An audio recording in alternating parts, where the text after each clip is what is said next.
Okay, and I'm just going to press the record button so that we can record this conversation. So good morning, everyone. Good evening, wherever you are, in whichever part of the world you are.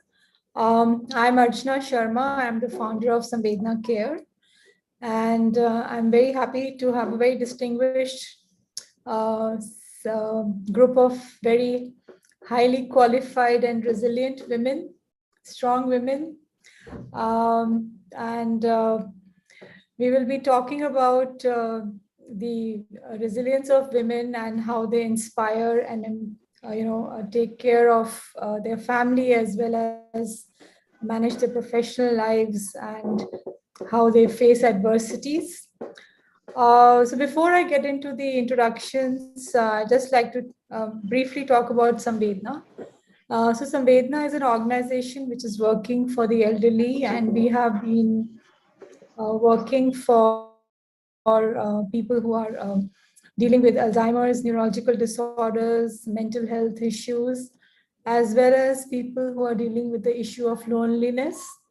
And Samvedna provides, a variety of services and support for individuals and families to help them go through the entire journey of dealing with long-term illnesses and as well as neurodegenerative disorders and the whole emotional burden of caring for someone.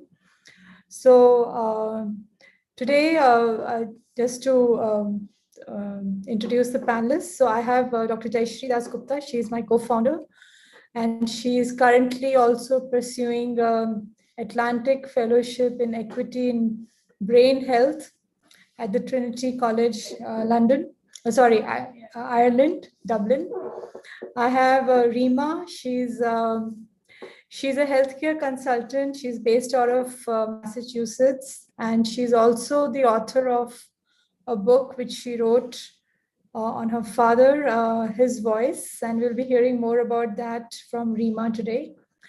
And I have Kitty here, and I hope I got the pronunciation correctly, Kitty. So, and you also are called by the name of Dui Fan, right? Is that yes? Okay, good.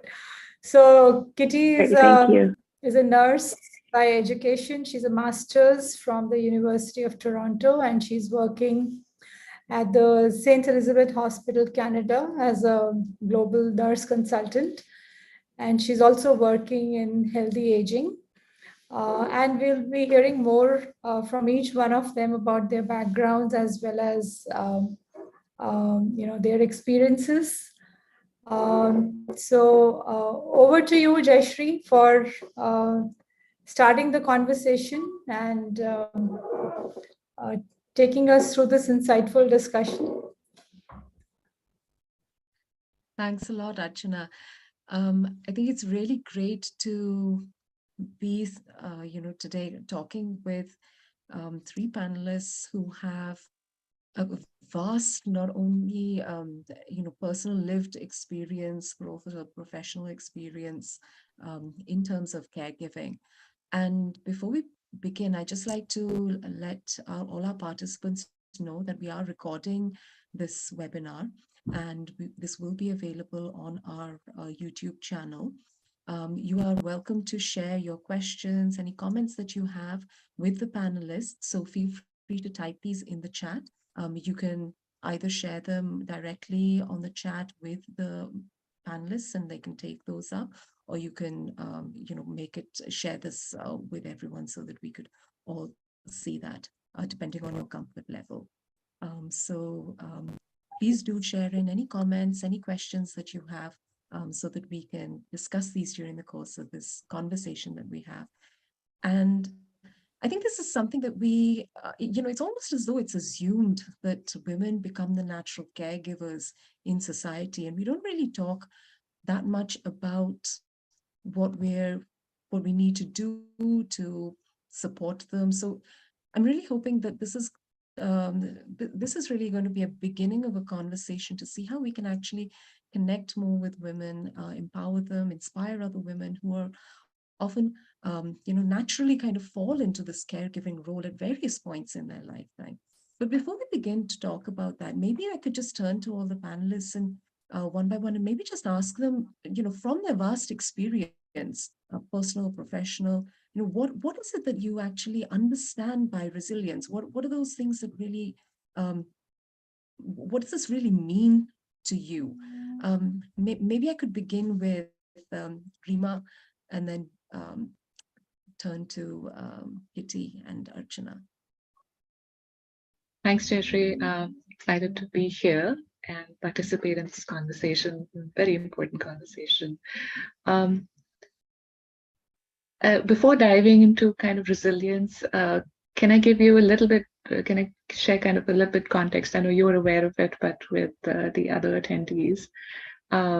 So I am a healthcare strategy consultant by profession, as Archana said, and I had published a book recently, which is based on our family's experience with my father's illness. So he had a stroke that left him paralyzed and unable to speak.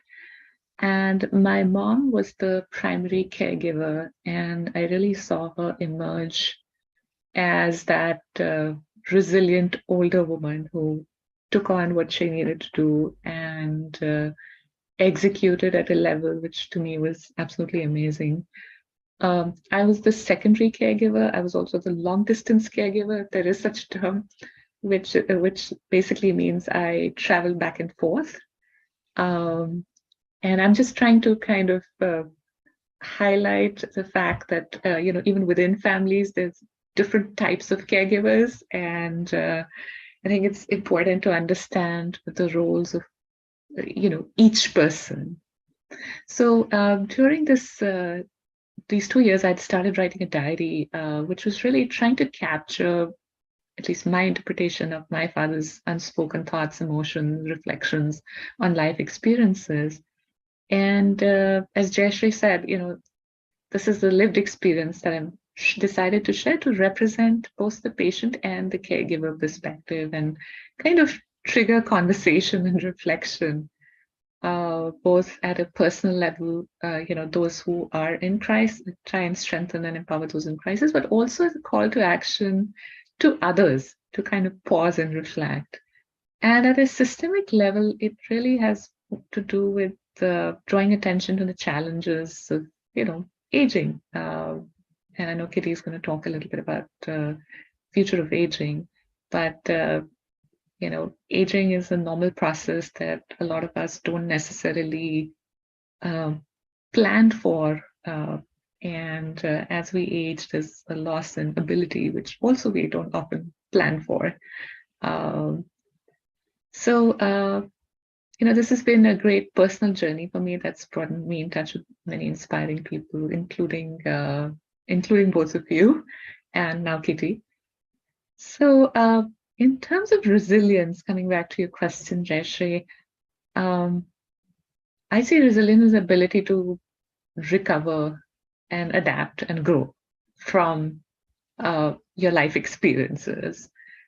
Recover is kind of the more immediate, I'm in a crisis right now and I have to kind of get out of it. I may need to adapt to get out of it because a lot of times you have to be realistic about specific situations and everything doesn't always go the way you want it to. And then this growth, every experience of ours helps us grow as individuals. And so to me, that's the definition of resilience. And resilience can be many different kinds. There's physical resilience, just be physically strong and fit. There's mental resilience. There's social and spiritual resilience. Staying connected with family and community, and then, sticking with your values, being persistent, etc. So that's how I would think about resilience. Thanks a lot, Rima. And yes, you've written an absolutely, it's a wonderful, very deeply touching book of your personal journey.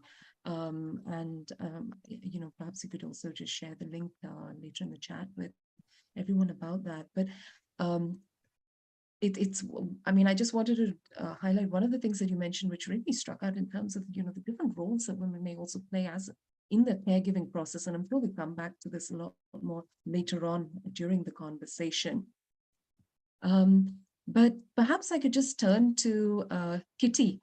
If you could just share some of your thoughts on what does resilience mean to you, coming from your professional, personal experience, having worked as a caregiver in so many different ways. Yeah, absolutely. Thank you so much, Jayatri. So yeah, my name's Kitty, and as Archana introduced me, I am a nurse by background, and most of my professional experience has been with seniors, so in long-term care homes, in management positions, as well as in research as well. So when I think of resilience, to me, it's our ability to bounce back from life stressors. So very much like Rima said, and there's many different components. So we can really look at resilience as three levels. So things we can do for ourselves, things we can do within our families, and then also in the broader society or in our communities. Resilience really, there's 5 pillars that that I would say really stands out to be the components of resilience. So something like having purpose, finding that sense of meaning in your everyday life. Also, having self-awareness, so being aware of your emotions, your feelings, and making space and holding space for that. Your ability to self-care. So self-care looks different for everybody, but being able to be aware of what are the things you can do for yourself that refuels your inner sense of peace. And then, of course, also healthy relationships is very important. We very much rely, as we can see throughout COVID, we very much rely on our families and our support system. So having that trust and authentic bond with the people that you love and are important to you help build resilience. And then last but not least, mindfulness as well. So just being able to relish in the present, not worry too much about the past and the future, but just really cherishing the present moment. So I think these 5 components all very much support the concept of resilience. And then in terms of my personal experience, I can certainly say that amidst COVID-19, so I was working in the hardest hit COVID long-term care home in downtown Toronto during the height of the pandemic. So I was the associate director of care within that facility, and witnessed many cases of resilience within our residents, our nursing staff, our admin staff, and all the family and community supports as well. So very much a timely topic. And yeah, thank you for the question, Jayashree. Thanks a lot, Kitty. And I think that's really, it's really interesting the way that you've highlighted the different, 5 different pillars really of resilience, which is something that I think, we can also, again, talk a bit more about going forwards. And you've definitely, you mentioned COVID pandemic and how that really forced us also to think a lot about resilience in each one of us, because this was really something that was taxed every individual in some or the other way, and it really has pushed people to think about their own resilience. I think everybody, I hope this isn't an overgeneralization, but I think everyone was caring for someone at some point during COVID, and I think that this is something that it's really made people think about the importance of what it does mean to care. So I mean, thanks for just highlighting that. Maybe you could just turn to Archana, and could you share your thoughts on what is resilience and a bit more about your personal and professional experiences with caregiving? Thanks, Jayashree. So like I think a lot of people probably know that I started this venture about 8 years ago, and just going through this venture it has taught me so much of resilience, and how something like a entrepreneurship is all about resilience, if I may say that. And the other aspect is, I've had a very successful career before I switched into entrepreneurship. And during the corporate life, like I'm sure Rima and all of us would relate to, this resilience has to be there as a mother, as a provider for the family, as well as all the responsibilities you're shouldering while you're at work, right? And for the last 3 years, I have also been a secondary caregiver to my father, who unfortunately passed away in July this year. And I have seen very closely how my mother, who was the primary caregiver, how she dealt with the whole challenge of caring for him and going through the whole caregiving journey. So for me, I think most of the points have been covered by Rima and Kitty very well. I think one of the key things about resilience is this whole positivity, being positive about yourself. How a woman, is always the center point of the household, right? And since we're talking about women today, so, and how she's the nurturer in the family, right? She's the one who is holding the family together in adversity, whether it's whatever it is. And so that's a very big strength, which I think women globally carry with them. And I'm sure all of us coming from different backgrounds will probably have something to share about that. But being positive in adversity, bringing the family together, encouragement, right? So I think we, as women, we are always, when I say nurturing, we are always the ones who are encouraging the family.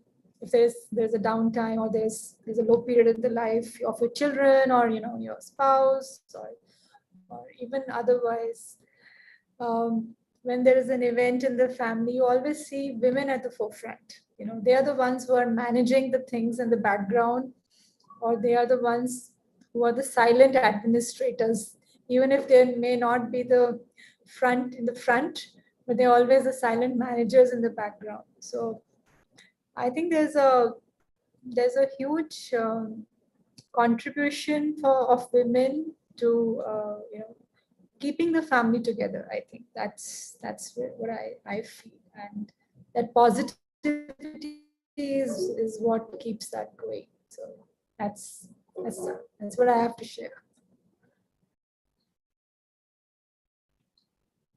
Thanks a lot, Archana. And I think that's really important. You've really touched upon the pivotal role that women play in the family. And I think globally,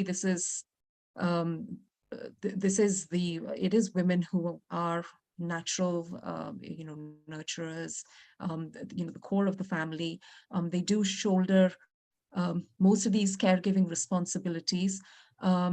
Yes, I think there are shifts that are happening in certain segments of society, perhaps, but there's still a long way to go. And I think that segues nicely into another section of something that I thought's important to discuss in terms of the kind of challenges that this brings, because it's almost as though it's a natural duty of the woman to be the caregiver.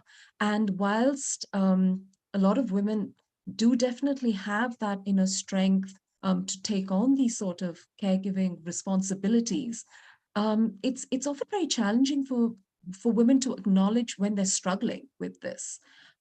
because it's almost as though they're expected to know how to do it all.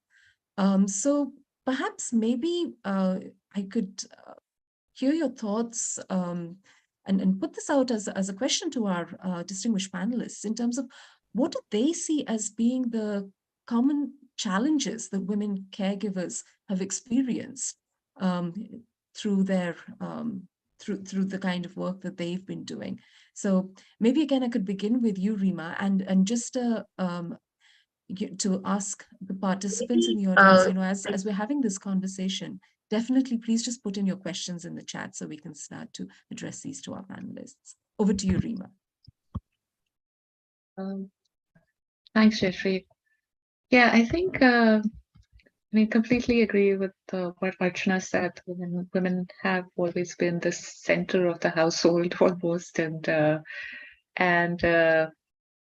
I think what happens is that since women have always taken care of home and family, and it kind of spills over into the community, women tend to be the custodians of traditions and culture that gets passed on, that creates identities, in fact, of communities, and so even beyond just the family.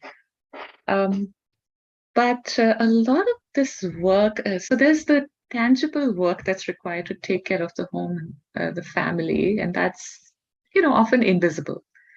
But more than the work, it's the mental load of being responsible for everything. The project managing everything, either directly or in the background, as was mentioned. It's the remembering everything, planning everything in addition to doing, and that I think is even harder to quantify because that's even more intangible. And there's a saying, right? A woman's work is never done. And that's basically it. It's just out there. It's just assumed that a woman's work is never done. And that carries forward into many things. In terms of challenges, I think, however strong women might be, they're still human, I guess. And as women age, I think they often end up in situations where they don't necessarily have, they're not equivalent to men in terms of various things like even financials, right? There's a lot of data out there that shows that even though women live longer and from the majority of older persons, because they have spent so much of their lives, and there are a lot of women who pull back from careers, pull back from jobs in order to, provide care to their families, even though they make substantial contributions as informal caregivers, volunteers, and community leaders. The women tend to be community leaders. You go to any volunteer event, anything in the community. But they often end up being poorer when they're older, just because they haven't necessarily, been focused on, financials at one. And to me, they often don't take care of their own health. That often goes into the background, which kind of enhances, the effect. And, they often continue to do what they do quietly. And so that to me, is are the main challenges. And I'm focusing on challenges that get exacerbated as women age because they live longer and are not necessarily always equipped to do that in terms of their health and financial situation.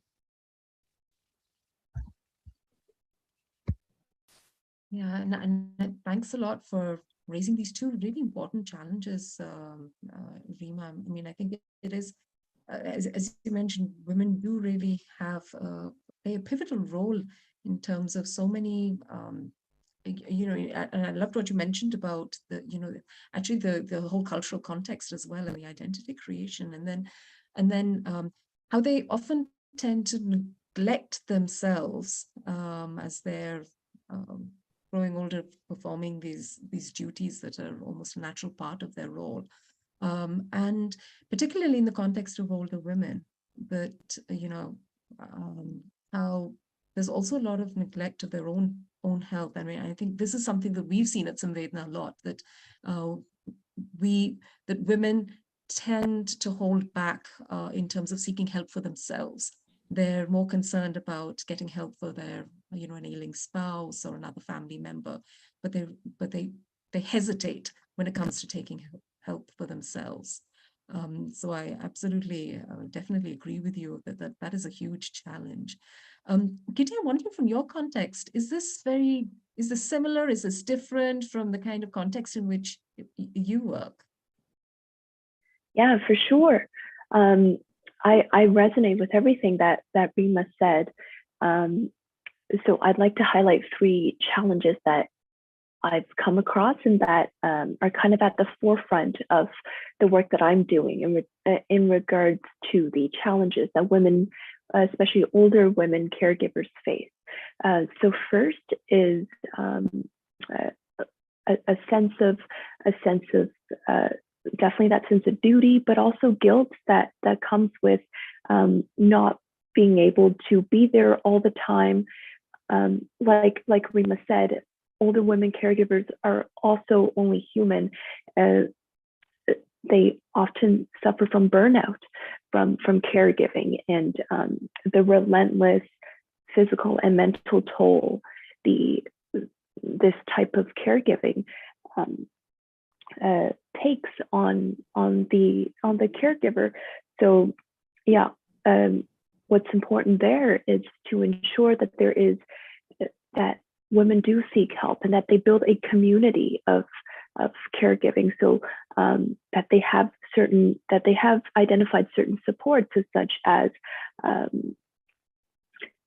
other family members who can help in times of need, other paid or unpaid caregivers that can help support the work that they are currently doing themselves.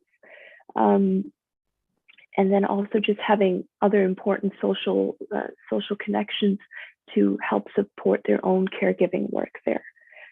Another thing I like to touch on is the loneliness that a lot of older women face. So here in Canada, there's something called the Social Prescribing Institute that has just launched, which essentially targets the loneliness experienced by older women and older people in general, and really honing in on the social connection portion, and how do we incorporate social prescribing as a natural part of the prescription to good health. So cultivating a sense of community and that sense of social connectedness is important to combat some of the loneliness and isolation that women caregivers face. And lastly, I'd also like to reiterate the point of a lot of the work that older women and women caregivers do cannot be necessarily economically measured the way that society traditionally measures productivity or output. So a lot of it goes invisible. However, women contribute to a lot of work, but it's just not necessarily captured in terms of economic or capital. And this contributes to the gender wage gap. So and also it contributes to the pension wage gap as women age. So due to the less of the lifetime overall earnings, because women can be taking maternity leaves for childcare, leaves for caregiving, so they don't necessarily work as long as men, and sometimes this definitely affects the amount of pension they get. And this also then trickles down to women tend to live longer than men, but also earn less than men, and do not get as much pension as men also. So there's also that gap in equity in terms of the women's pension as well. So that can certainly affect caregiving and the financial resources available to contribute to caregiving. Thanks a lot, Vidya. And I think that that's really, this really is a challenge. I think, which, the whole, the gender inequity, particularly when it comes to women across all ages, and how this really has a compounding effect when we talk about older women and the impact that it has on their ability to live comfortably, independently, because they do tend to live longer. I mean, I think there is also another huge challenge around how older women live independently, particularly, for example, in India, they are very dependent on others through their life course. And so I think these are all really very challenging aspects. But maybe you could just turn to Archana. And one thing Kitty mentioned, which I think you might have a lot to say about, is the whole aspect of loneliness and social prescribing. And it's something that this is one area that we've actually done a lot of work on. We do recognize that loneliness can contribute, as it's a risk factor for several mental health conditions. It is a risk factor for even cognitive decline, for developing dementia. And this is an area in which we've done a lot of work at Samved. And I was wondering, Archana, whether you'd like to just talk a bit more about that. Sure. Yeah, so I think one of the challenges which older women face is that, there is a loss of status, right? So especially when the kids have grown up and they are either, they're married, or even if in India, for example, there's still a lot of joint families, right? So for the purpose of this conversation, joint families are where your two generations are staying together, 2 or 3 generations also. And we have met a lot of women whose grandkids grew up, and then suddenly they didn't meet them. They were teenagers and they were very busy in their own life, and suddenly this 65-year-old lady who for all her life was just nurturing and caring for the family and helping the husband, the children, and then the grandchildren, maybe supporting the children to bring up the grandchildren. And then suddenly, there she is, all on her own. And some of these women were extremely creative, extremely talented. And when they came to Samvedna, they really had a release of that creativity. And we were running a social club for the very long time, and where these women had an opportunity, women and men both, but since we're discussing women today, so they had an opportunity to deal with their loneliness through social interactions and engagement, right? The other persona of women which we have met are also women, middle-aged women, empty nesters, right? Who spent all their life, they probably sacrificed their careers, and they brought up highly successful children,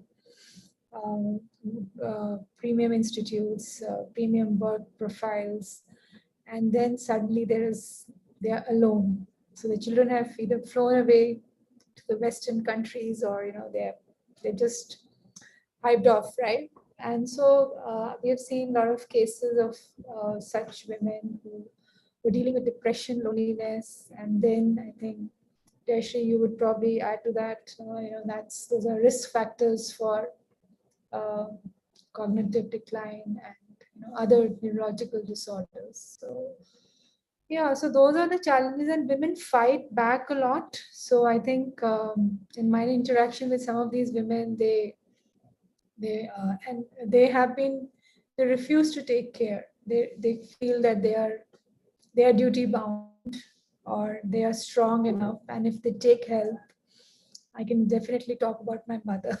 So if they take help, they are not good enough, or they are. It's a way of telling them that, oh, you couldn't shoulder that responsibility, which is, I think, those are the stereotypes I think we need to break.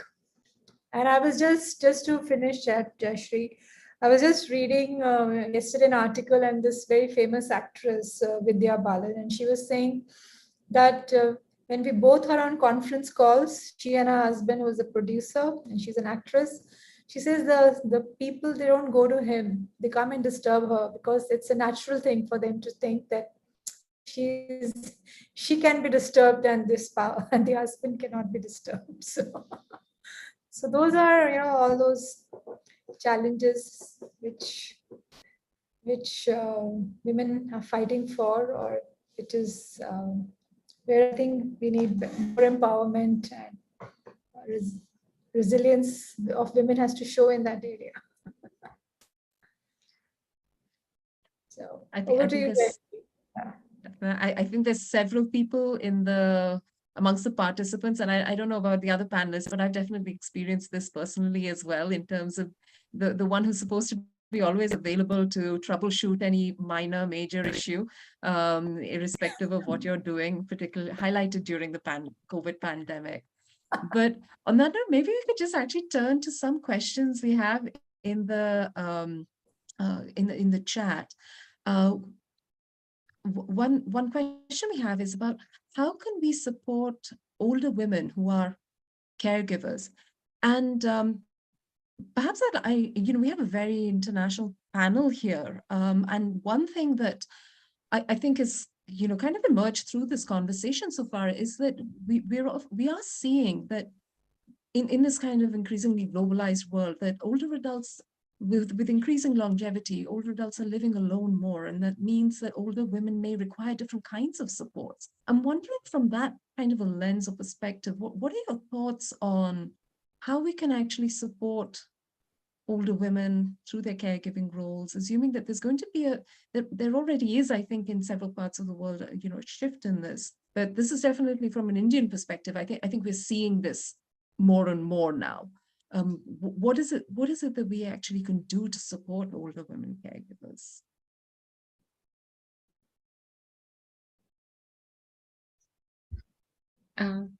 Jeshri, who do you want to answer that? Go ahead, Rima. Yes. Okay. So I think one of the things I was thinking as everyone was talking was that maybe women are too resilient sometimes, almost. And we're talking about building resilience, but and maybe it's just a definition of resilience. But a lot of times, like Archana said, asking for help is a sign of weakness. So there's definitely this external resilience that they portray. And maybe that's the difference. It's this external resilience, which, we almost need to break down and create internal resilience, which may or may not be there necessarily. So to me, just a few things. There's, what can we do at a community and family level, for example? And the first thing always is awareness. Just being aware of the situation and not always taking it for granted. Because I think a lot of us do, moms do what they do, and we just all assume that that's what they do. So just being aware, and so awareness. And the second is appreciation. Because I think a lot of women would actually feel better if they got appreciation for what they did, and they often don't. And the third, I would say, is preparedness, just realizing that things change as people age, their abilities decline, and their needs change, and they may need a scaffolding which they did not need 10 years ago. So just that. And I would actually love to think of this in terms of the pillars that Kitty had mentioned. The self-awareness and the mindfulness, the sense of purpose and positive relationships and all of that. And, as we become more aware and appreciative and think in terms of preparedness versus just, kind of shoving things under the rug till there's a crisis, I think we can all ponder on how we can build resistance in terms of all, those pillars. And the one example that I think is definitely worth thinking about is in terms of sense of purpose. Now, we talked about how women have this sense of purpose, and their purpose may be just focused on bringing up family, and that's how they find their sense of purpose. And as generations get kind of more siloed, as families become nuclear, and in the US and potentially in Canada, I don't know as much about the Canadian system. Institutionalization became the norm or the answer to all the challenges of aging, which doesn't actually necessarily address any of those. It's kind of a convenient way of taking care of someone at a physical level, but doesn't really address any of the other needs of a person. And so I think we have to start thinking in terms of multi-generational interaction and how we can create systems around that. The systems that have kind of naturally declined and broken down, but are there other ways to create those to give older women a sense of purpose? And that's something I've been, thinking about. And the conversation is really happening now because, through COVID, a lot of the challenges of institutionalization kind of came to the fore. And so I think there is going to be reflection in terms of how we rebuild solutions for aging.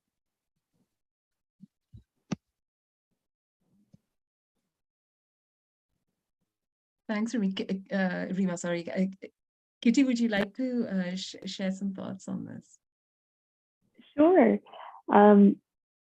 Yeah, Rima, I loved that you pointed out the importance of intergenerational activities and fostering that environment that we naturally had for many generations, but incorporating it into today's world. And that kind of ties in with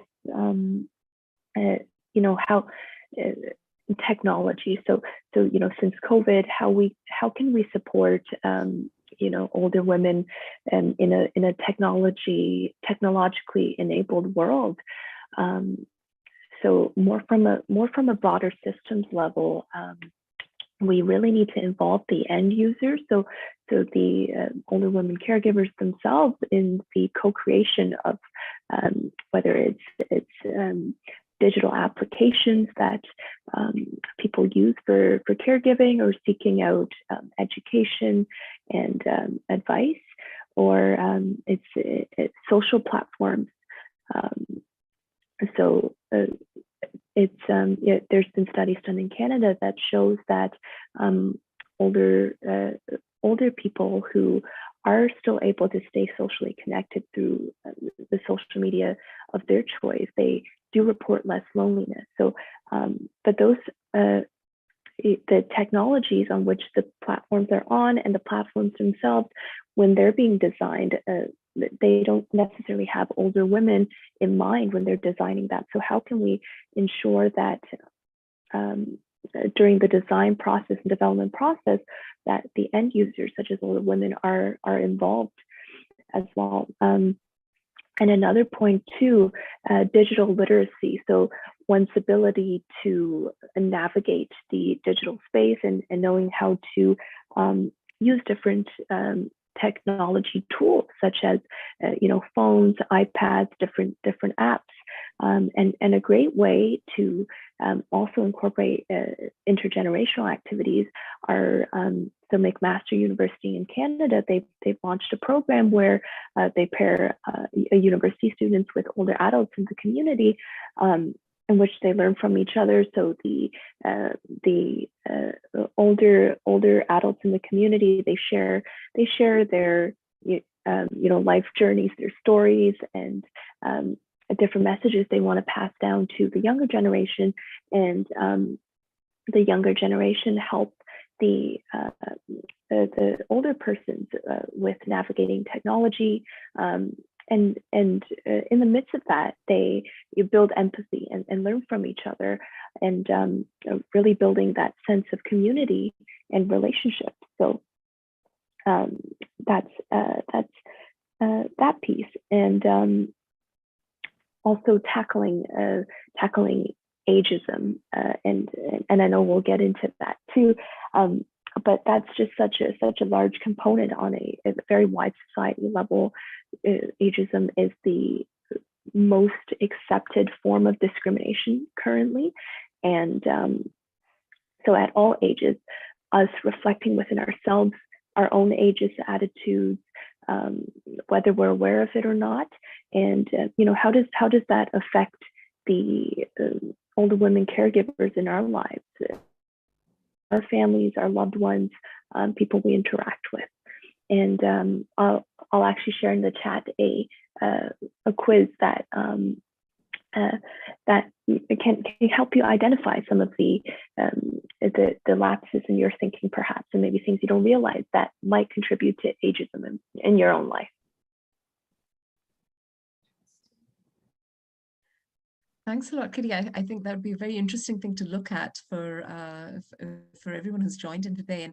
And I'm aware that we have a couple of minutes remaining. So if you have any questions, if anyone in the audience has questions, please do share them in the chat. There are a couple that I thought we could quickly just get to.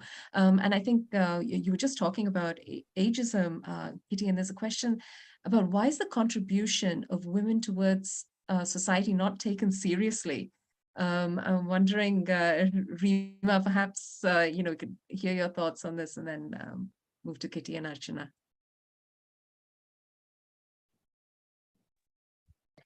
Yeah, I think it goes back to the initial conversation we had about, kind of traditionally just assuming that women take care of everything. And I really think that's what it boils down to. We just assume that, that's what women do. That's women's work, and whether it's the tangible work they do, whether it's the intangible work they do, managing in the back. And the fact that, if you think about, history, just like every other academic discipline, is written by men. And the focus of, history is always tends to be political and religious history. There's less, written about social and cultural history, and which is, which also reflects in the fact that when we don't write about something, we don't necessarily acknowledge it. We're not aware of it. We don't appreciate it. And I think that's what needs to change. I know there's different efforts at quantifying the value of family caregiving, and as that process becomes more common, irrespective of whether quantification happens or not, I think the awareness and appreciation will increase, and then that will hopefully change. But yeah, as it tends to be invisible, but is starting to be acknowledged. Absolutely, Reema, and I'm hoping that conversations like these are part of, start in that right direction of really just getting this sort of acknowledgement of this often silent work that women are doing. Kitty, over to you for your thoughts. For sure. Very much, I think the larger systems at play that we don't necessarily have a say, so very much historically passed down. So I think intersectionality of multiple forms of oppression really intersects together to affect women and women caregivers in our society. So things such as our patriarchal system that very much expects women to from a young age be in that nurturing role, and how that this expectation of women is manifested throughout the stages of life.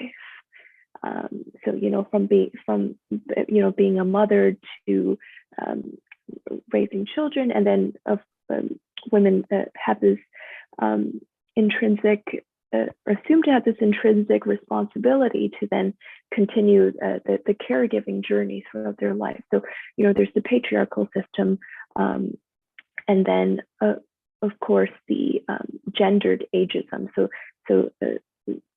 gender and sexism is another large factor at play, and then we got ageism as well. So I really think the patriarchal system, sexism, and ageism, all these forms of discrimination really intersect to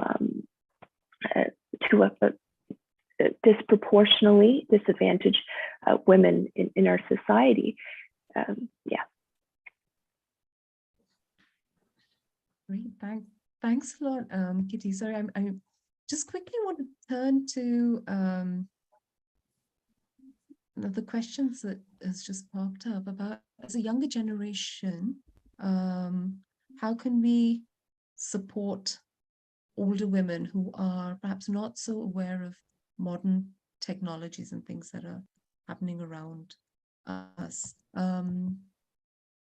So I think what the person is really asking is, how can the younger generation, we have two questions on this in the chat, about how can younger generations empower and support older women in various ways. And I think we've touched upon it briefly, but in case one of you would like to again just elaborate, what are some concrete steps perhaps that participants in the audience can actually take back with them as things that they can do or share with others that they need to do to start this sort of change process.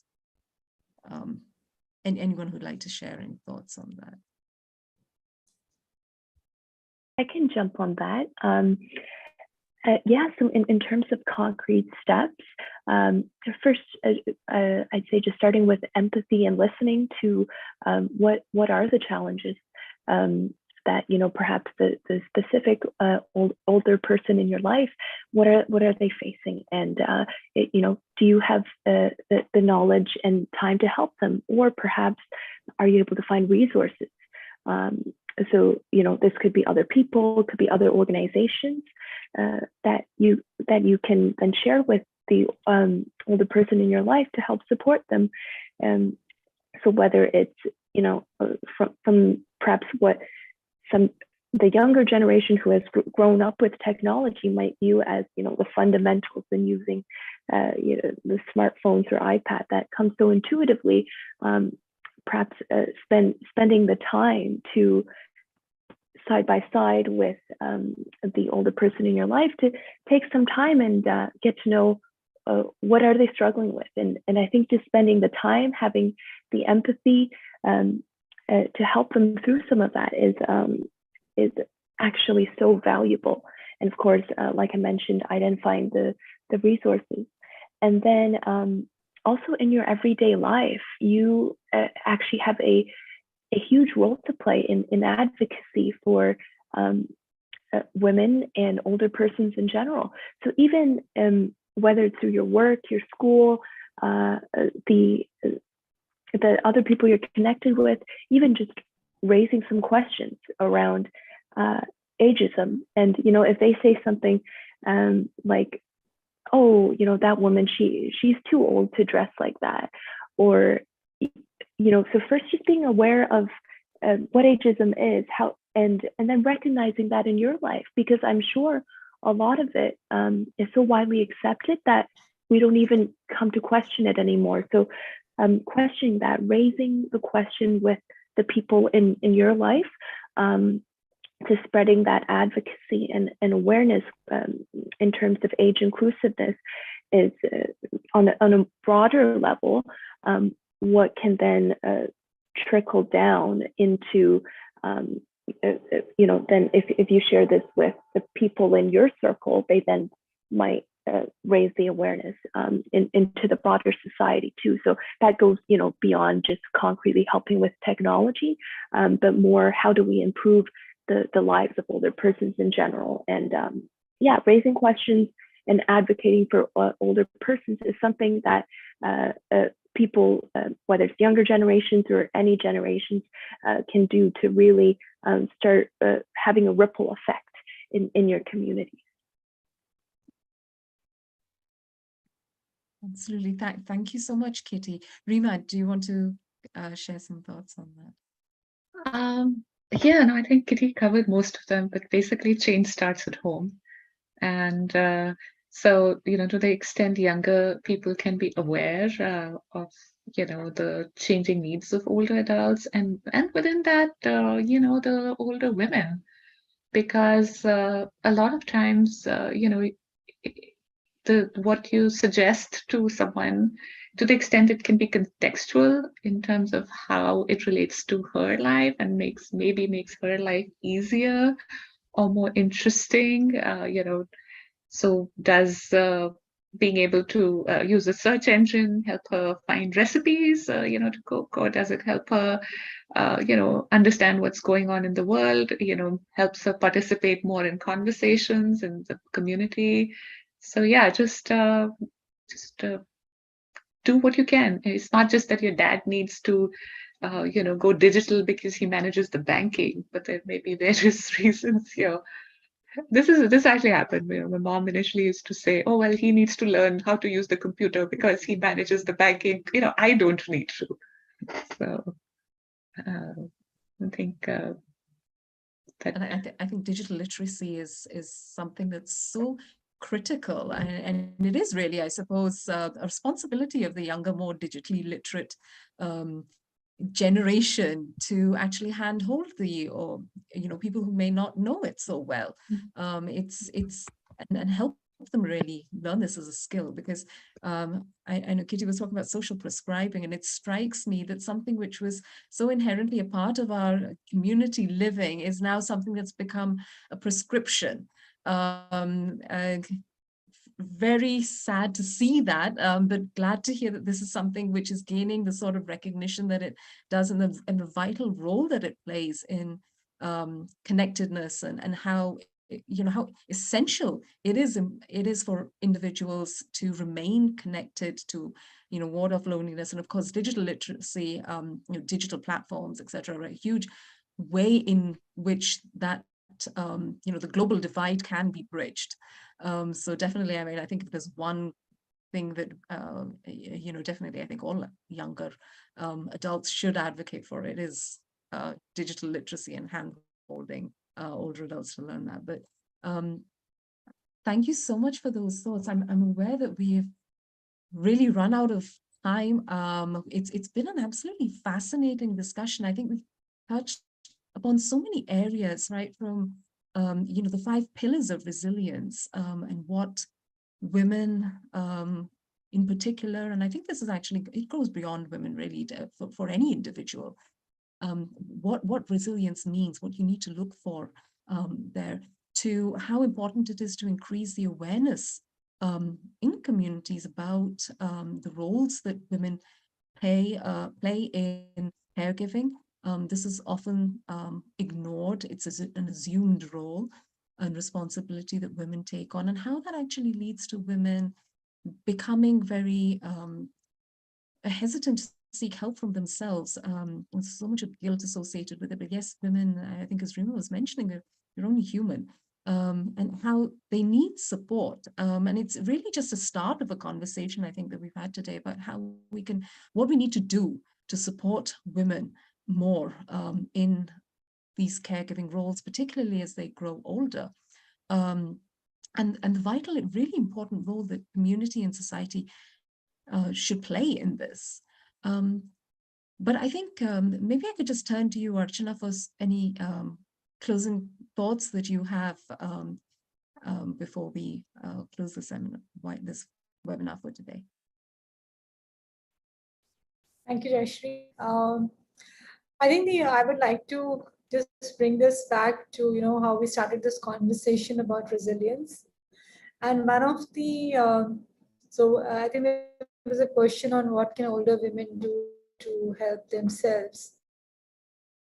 One of the pillars of resilience is self-care. And I think the journey starts from there.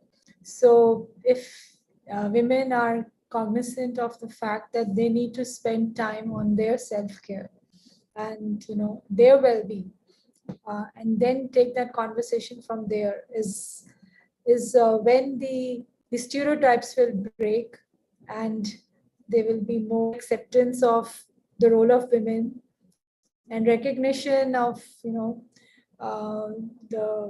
contributions.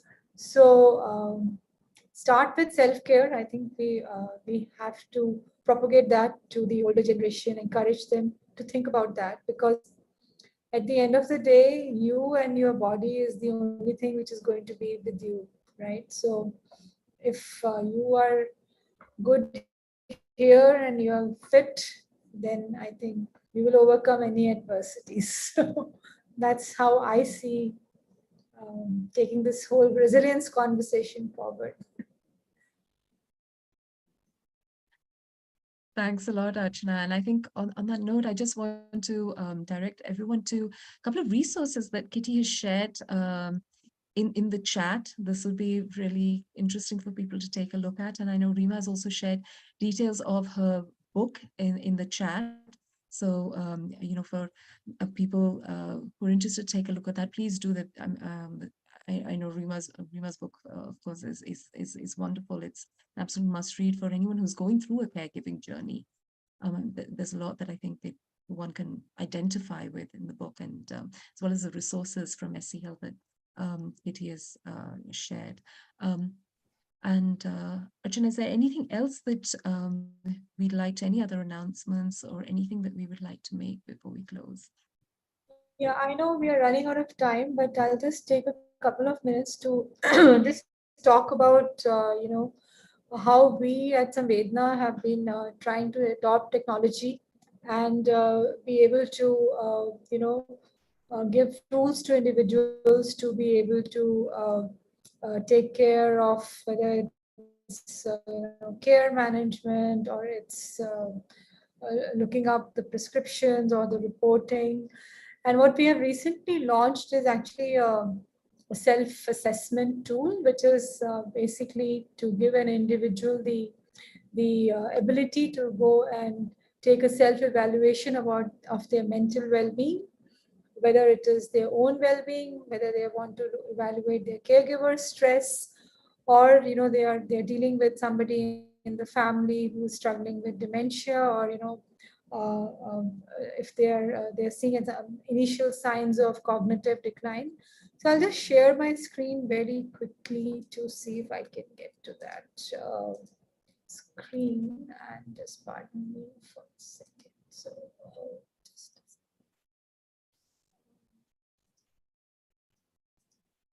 yeah. So actually, I was just so this is the tool, and if you see here, we have a series of self-assessments which an individual can take, and these are all based on scientific literature, and they have been designed by experts like Jayashree and her team.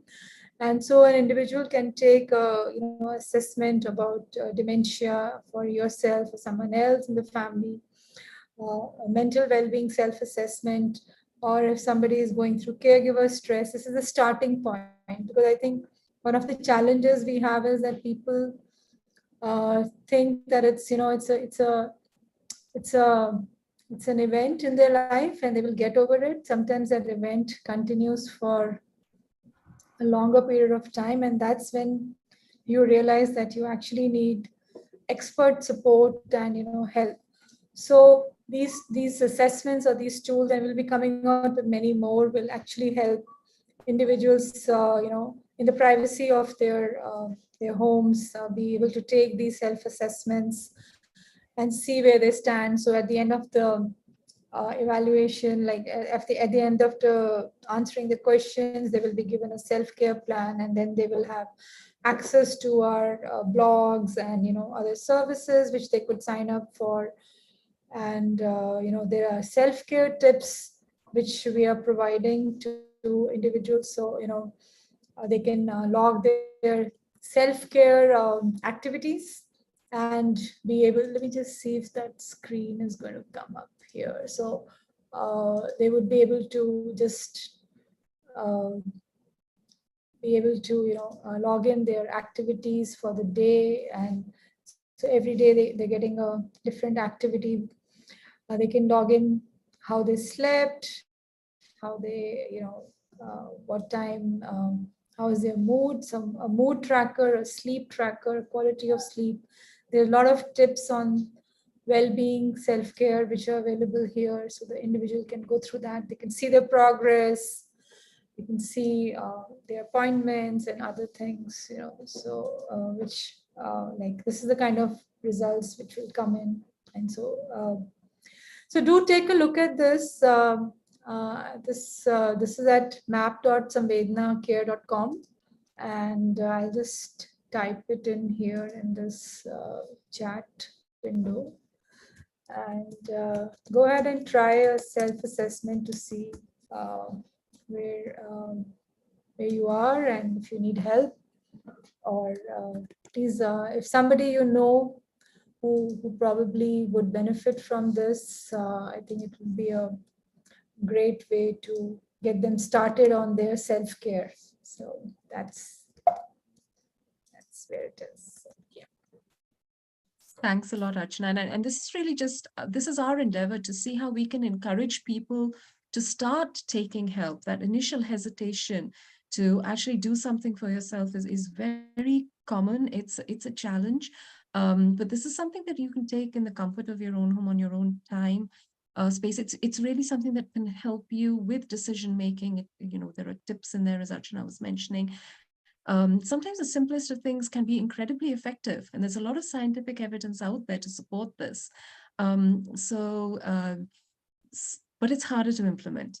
So sometimes even the simple things are really hard to implement. But I think Samvedna, at Samvedna, we're there to help carers. We're there to help people with mental illness, with people who have dementia. So again, if you know someone who may require support services, please do reach out to us, and do also check out this tool that we have launched. And I know we're over time, so I do thank our panelists for staying on with us and sharing the valuable time today, and enlightening us with their experiences, their thoughts, a lot to think about. And thank you also to our participants who've joined us for the webinar today. This is just really a beginning of a conversation that needs to continue. So we definitely look forward to having everyone join us again for further conversations on these areas, and let's see how we can together effect a change to help women, empower them to be more resilient in their caregiving roles, and particularly how we can support older women as a community and as society in this very vital and critical role that they play. So thank you everyone for taking time out to be with us today. Thank you. Thank you, Kitty. Yeah. And for everyone, I just want to Thank you so remind much. them that our next webinar is on 11th of October. It's on the World Mental Health Day. So we have a young and very bright psychiatrist joining us in conversation. So you'll be just, if you're following us on social media, you'll be getting the invite. So do come in for that. Thank you. Thank you. Thank you. Thanks a lot. Thank you, Kitty.